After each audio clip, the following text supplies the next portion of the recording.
सती जी के साथ कैलाश पर्वत पर विराजमान थे। बड़े बड़े ऋषि मुनि उनके वचन सुन रहे थे, भगवान शिव उपदेश कर रहे थे। तीनों लोगों को अभ्युदय और मोक्ष के लिए बड़े बड़े ऋषि मुनि उनकी आराधना करते हैं, भगवान शिव की।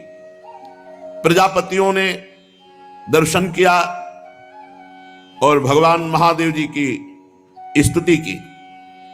देव देव महादेव भूतात्मन भूत भावनो त्राहिना शरणापन्नास त्रैलोक्ये दहनाद विषाद तुम्हें कहा सर्व जगत ईश्वरो बंध मोक्षयो तम त्वामर्चन्ति कुशला प्रपन्नार्ति हरम गुरु।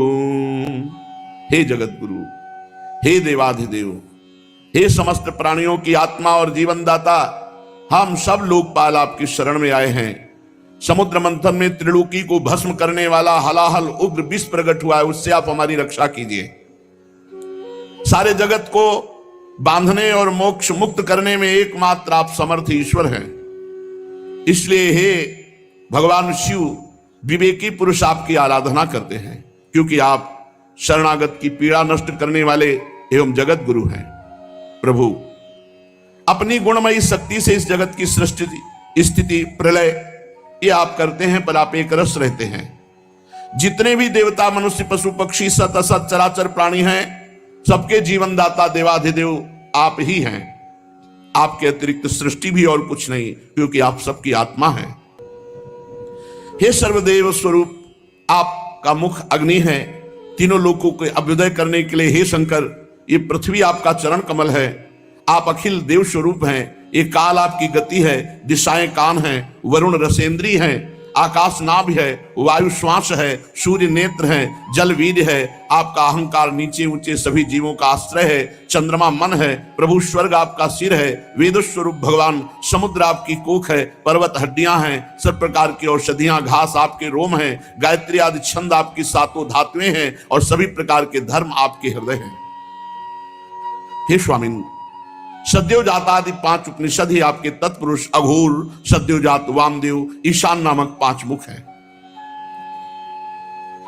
प्रभु, माया से परे आप हैं। आपकी महिमा को ब्रह्मादि भी जानने में समर्थ नहीं। हम लोग तो केवल आपके इस लीला बिहारी शिव रूप को देख रहे हैं, आपके परम स्वरूप को हम नहीं जानते। हे महेश्वर, यदि आपकी लीलाएं अव्यक्त हैं, फिर भी संसार कल्याण करने के लिए परम कारण स्वरूप आप लीला करते हैं। प्रभु, आप प्रजा बड़े संकट में है, इस हलाल विष का कुछ इंतजाम कीजिए। भगवान शिव ने कहा सती जी से, देवी, ये बड़े खेद की बात है कि समुद्र मंथन से कालकूट विष निकला और प्रजा बड़ी दुखी है। इसलिए हमें समस्त प्रजा की रक्षा करनी चाहिए। मेरा कर्तव्य है, ये मेरी शरण में आए हैं, मैं इन्हें निर्भय कर दूं, क्योंकि जिसके पास शक्ति है, सामर्थ्य है, तो आए हुए शरणागत के दुख को मिटाना उसका धर्म बनता है। अगर अपने प्राणों की भी बलि देनी पड़े तो दे देना चाहिए, पर शरणागत को विमुख नहीं जाने देना चाहिए, उसकी रक्षा करनी चाहिए। कल्याणी, ये मोह पास में बंद करके जीव एक दूसरे से वैर की गांठ बांध लेते हैं। ऐसे अज्ञानियों पर जो कृपा करके उन्हें भगवत मार्ग में लगाता है, उनकी रक्षा करता है, उस पर भगवान श्री कृष्ण बहुत प्रसन्न होते हैं। और जब भगवान श्री कृष्ण प्रसन्न हो जाते हैं, तो मैं ब्रह्मा चराचर जगत उसके ऊपर प्रसन्न हो जाता है। जहां पर कृपा राम की हुई, ता पर कृपा करे सब हुई। इसलिए मैं प्रजा के कल्याण के लिए इस विष को पीऊंगा। विश्व के जीवनदाता देवाधिदेव महादेव भगवान शंकर इस प्रकार सती देवी से कहकर विष को लेने के लिए तैयार हो गए। माताजी बड़ी कृपालु हैं और जानती हैं भगवान शिव के प्रभाव को।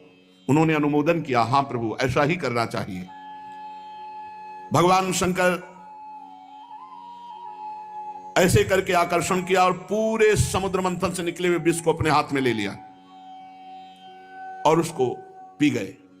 पीकर हृदय में नहीं जाने दिया, यही गले में रोक लिया। पूरा श्याम गौरवर्ण का गला, पूरा श्याम वर्ण का, इसीलिए भगवान का एक नाम पड़ा नीलकंठ।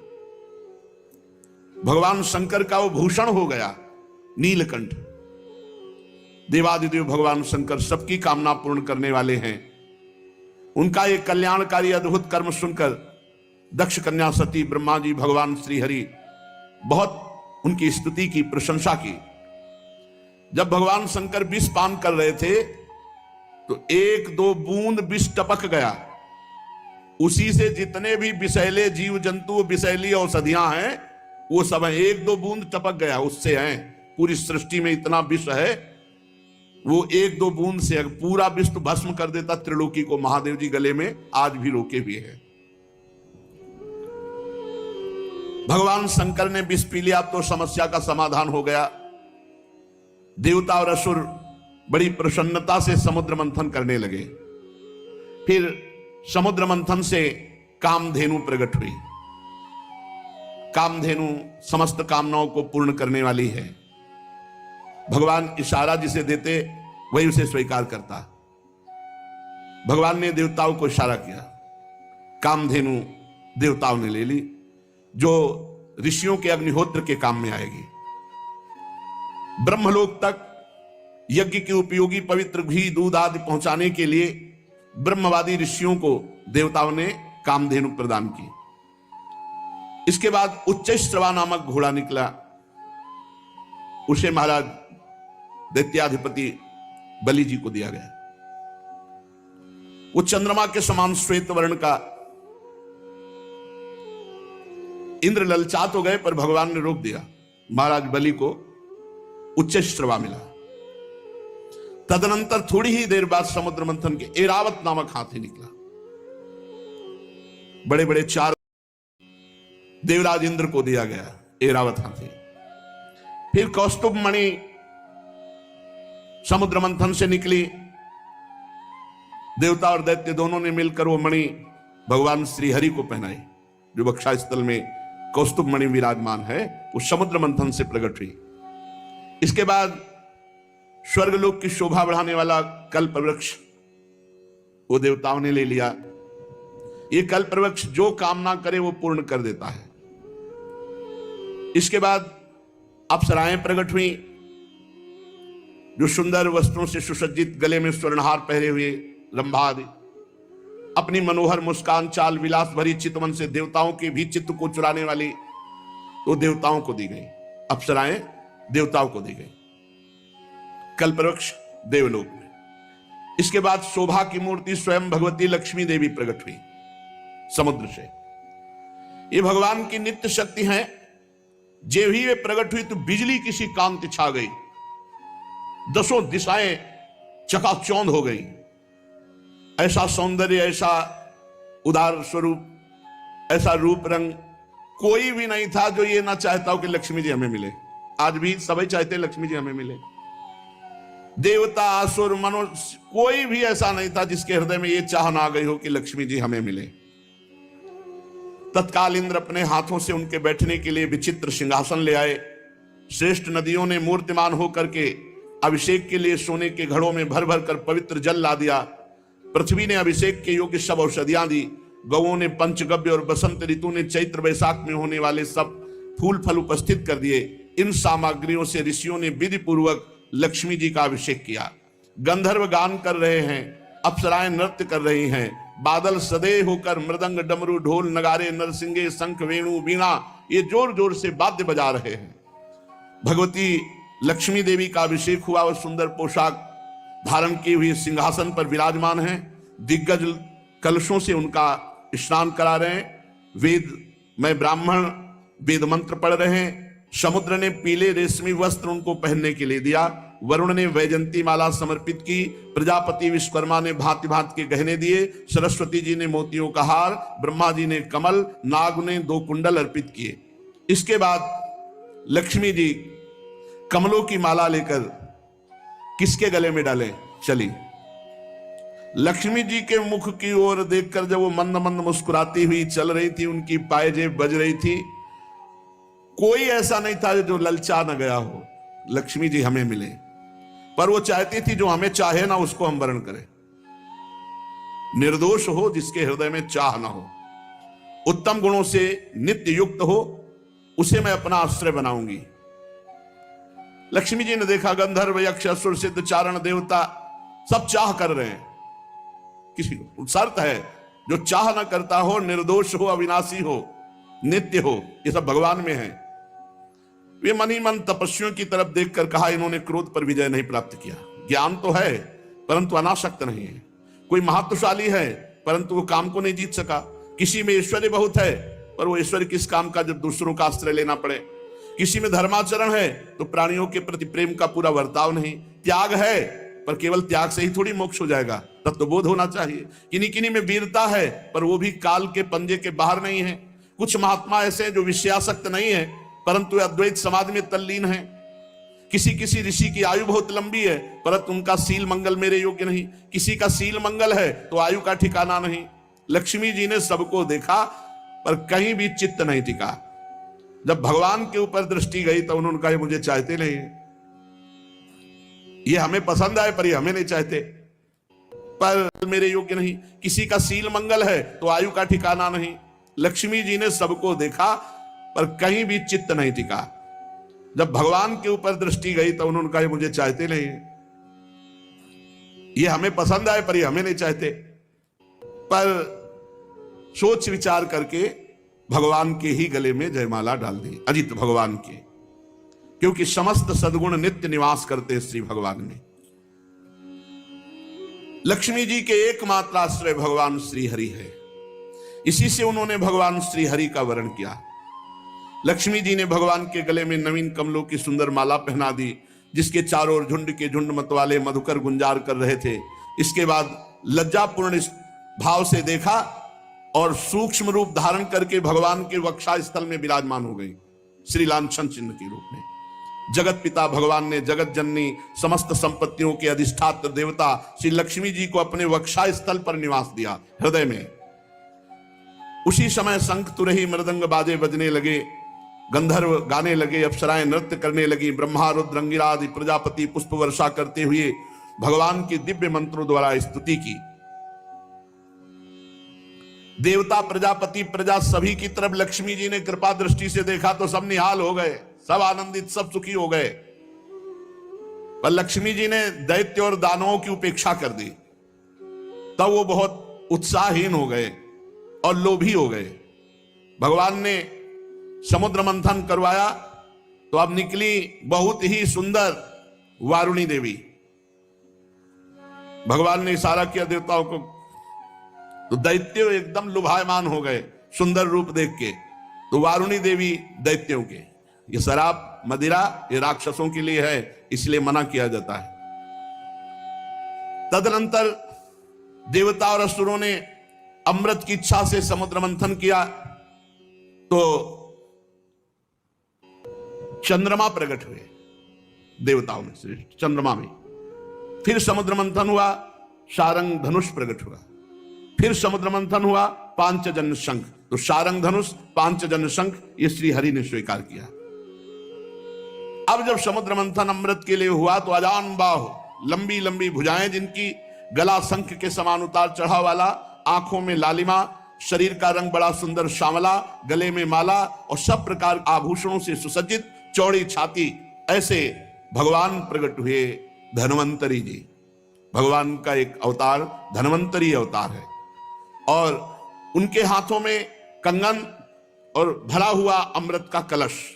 ये 14 रत्न निकले, कालकूट, कामधेनु, इरावत हाथी, उच्चश्रवा घोड़ा, कौस्तुभमणि, कल्पवृक्ष, रंभादि अप्सरा, महालक्ष्मी, वारुणी, मदिरा, चंद्रमा, शारंग धनुष, पांचजन्य शंख, धन्वंतरी और अमृत, ये समुद्र मंथन से 14 रत्न प्रकट हुए।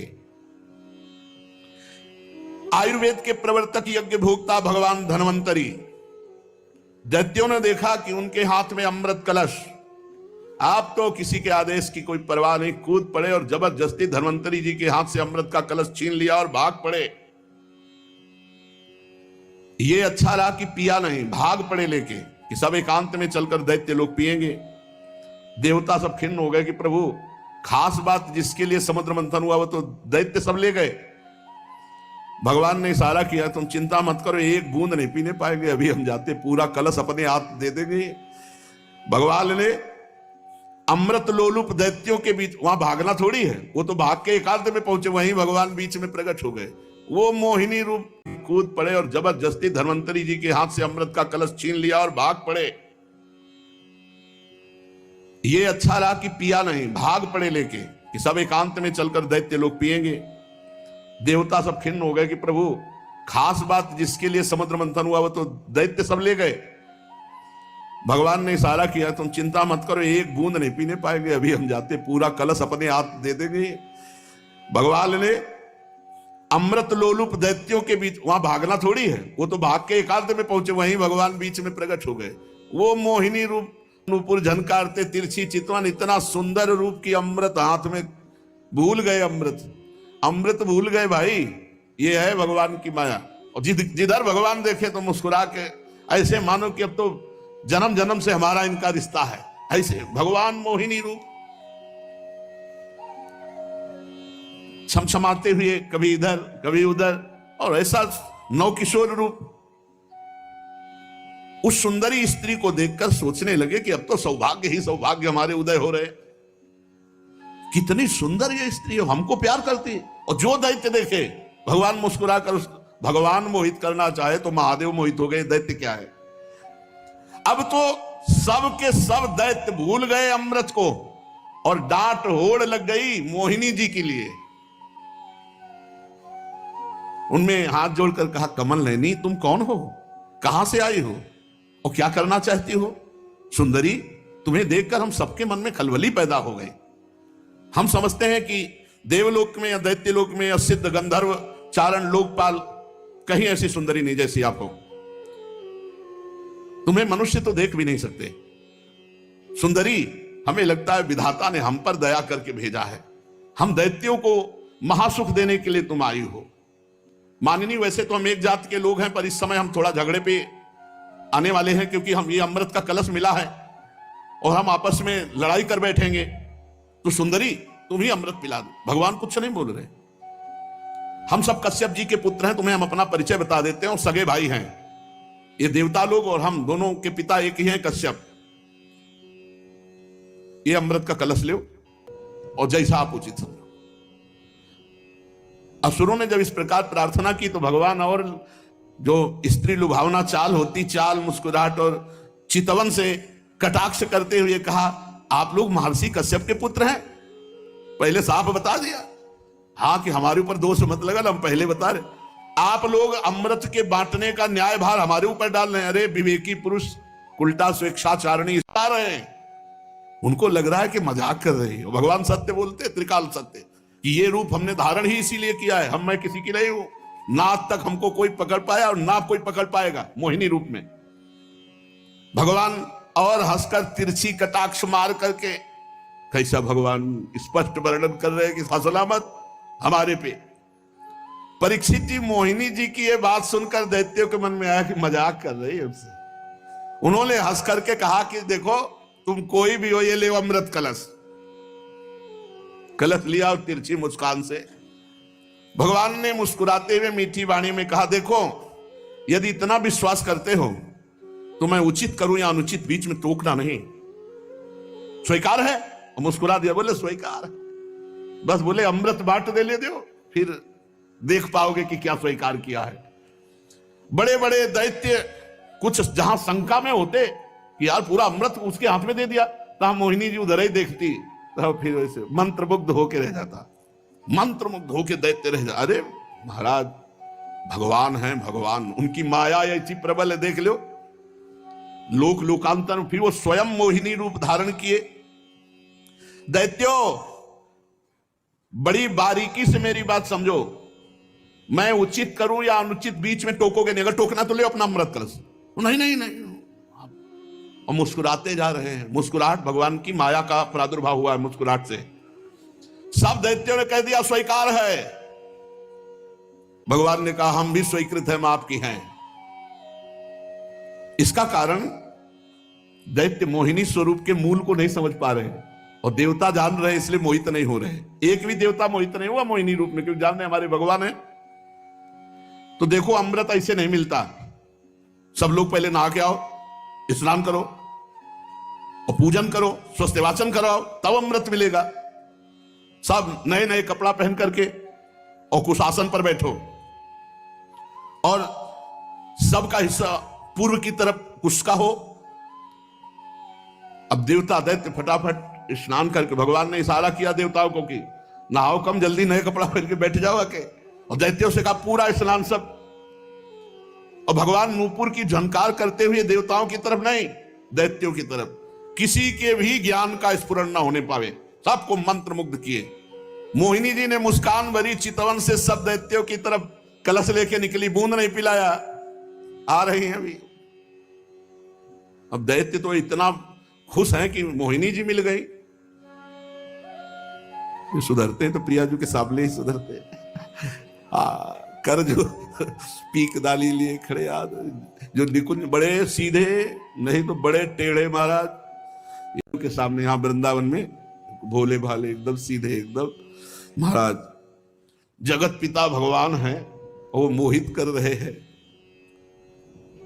अब असुरों ने दृढ़ विश्वास करके भगवान के हाथ में अमृत कलश है और भगवान बांटने के लिए पहले दैत्यों के सामने से निकले, पर वहां कुछ और बांट रहे हैं। मुस्कान चितवन देवता पूर्ण विश्वास किए हुए कि मैं भगवान की शरण में हूं, भगवान परम मंगल करेंगे। दैत्यों की तरफ से आ रहे हैं भगवान और उल्टा बैठा ला, तुम इधर तुम इधर, एक दूसरे की तरफ पीछे मुड़कर नहीं देखेगा। अलग अलग पंक्ति कतार बांधकर दल में बैठाल दिया, एक दूसरे की पीठ की तरफ। दैत्यों के पास से ऐसे गए मुस्कुराते हुए, और ये अमृत वो है जिसमें बुढ़ापा नहीं आता, कोई रोग नहीं होता, कोई शोक नहीं होता। अरे देवताओं को, पर वो भी भयभीत रहते हैं। और भगवान नाम रूपी जो अमृत पी ले तो भवरोग से मुक्त होकर देवलोक भी, जो जहां छोटा पड़ जाए, ऐसा आनंद देवलोक में क्या आनंद है। वहां तो पुण्य क्षिणे मृत्यु लोके विसंति, भगवत धाम नामामृत राधा नाम सुधा रसम। इसलिए लुभायमान मत होना इस अमृत से कि बुढ़ापा ना आएगा, यानी मरने के लिए देवता भी तैयार है, मरना पड़ेगा उनको भी, क्योंकि जब प्रलय होती है तो ब्रह्मलोक तक समिट जाता है।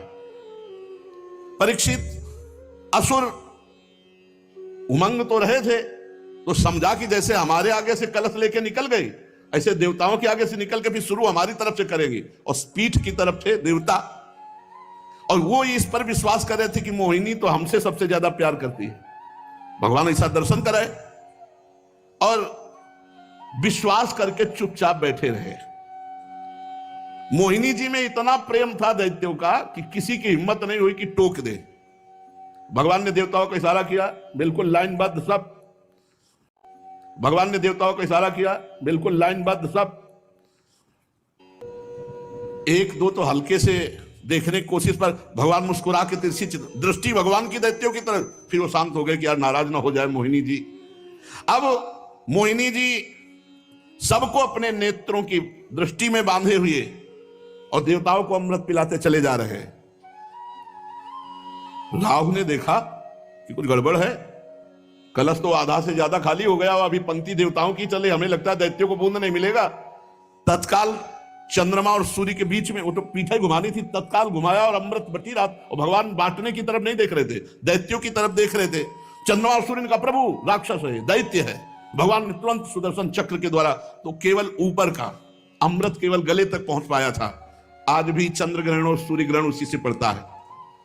भगवान ने सुदर्शन चक्र से उसका सिर काट दिया। अमृत का संसर्ग गले से होने से आज भी वो अमर है राहु, परंतु उसका जो धड़ है वो नीचे गिर गया। राहु पर्व के दिन पूर्णिमा और अमावस्या को बैर भाव से बदला लेने के लिए चंद्रमा और सूर्य पर आक्रमण किया करता है। भगवान ने लंबी चाल बढ़ाई, पूरे देवताओं को अमृत पिला दिया और फेंका कलश, जहां एक बूंद भी नहीं। अब समस्त दैत्यों के सामने मोहिनी रूप, अरे खत्म मोहिनी रूप देखा, अरे बोले तो हरि ठग लिया, सब अमृत पिला दिया देवताओं को। अब तो सब के सब असुरगण अमृत से वंचित और भारी क्रोध धारण करके भगवान के प्रति इसने छल कर दिया। दानों और दैत्यों ने बड़ी मेहनत की थी, फिर भी उन्हें भगवान से विमुख और आसुरी प्रवृत्ति होने के कारण अमृत पीने को नहीं दिया गया कि बिना अमृत पिए तो ऐसा विनाशकारी खेल खेलते हैं, अगर अमृत पी लिए तो फिर तो बहुत ही आतंक मचा देंगे। भगवान ने समुद्र को मथकर अमृत निकाला और अपने शरणागत देवताओं को पिलाया, और फिर देखते देखते गरुड़ पर सवार हुए। जय श्री राधे, चले गए। जब दैत्यों ने देखा कि मेहनत तो हमने भी की, सफलता शत्रुओं को मिली, तब उन्होंने बड़े बड़े अस्त्र शस्त्रों से देवताओं पर आक्रमण कर दिया। अत्यंत भयंकर संग्राम हुआ, देवता और दैत्यों की घमासान लड़ाई, इसी को देवासुर संग्राम कहते हैं। दोनों ही एक दूसरे के प्रबल शत्रु, विविध प्रकार के वाहनों से, विविध प्रकार के अस्त्रों से बहुत समय तक उनका युद्ध होता रहा। लेकिन अब वो जीत नहीं सकते, क्योंकि देवता अमृत प्रिय हैं, इनको मरना नहीं है और उनको मरना पड़ेगा। जिसके साथ भगवान है, विजय श्री उसी की होती है, विजय श्री उसी की होती है। देवराज इंद्र ने विजय प्राप्त की। भगवान का जो आश्रय लेते हैं, संजय जी से धृतराष्ट्र जी ने पूछा कि संजय, वैसे तुम्हारे विचार से 7 अक्षौणी सेना पांडवों के पास और 11 अक्षौणी हमारे पास है, तो विजय तो वैसे सिद्ध हमारी ही होती है, क्योंकि भीष्मादि महारथी। तुम्हारा विचार क्या कहता है? तो उनका यत्र योगेश्वरा कृष्णो यत्र पार्थो धनुर्धरा तत्र श्री विजयो भूतिर्धुवा नीतिर्मतिर्मम। जहां भगवान श्री कृष्ण है और जहां भगवान की शरणागत अर्जुन है, वहीं विजय होगी। भगवत कृपा बिनु सत्संग विवेक न हुई, और राम कृपा बिनु सुलभ न सोई। भगवान की कृपा से ये सुलभ। कितने सत्संग में सुन रहे हैं, कितने भारतवासी हैं, कितने हैं? विचार करो, 140 करोड़। कितने लोग सुन रहे हैं, या कितने यूट्यूब से सुनेंगे? उनमें से कितने पकड़ेंगे? भगवत कृपा पात्र ही सुन पाएंगे।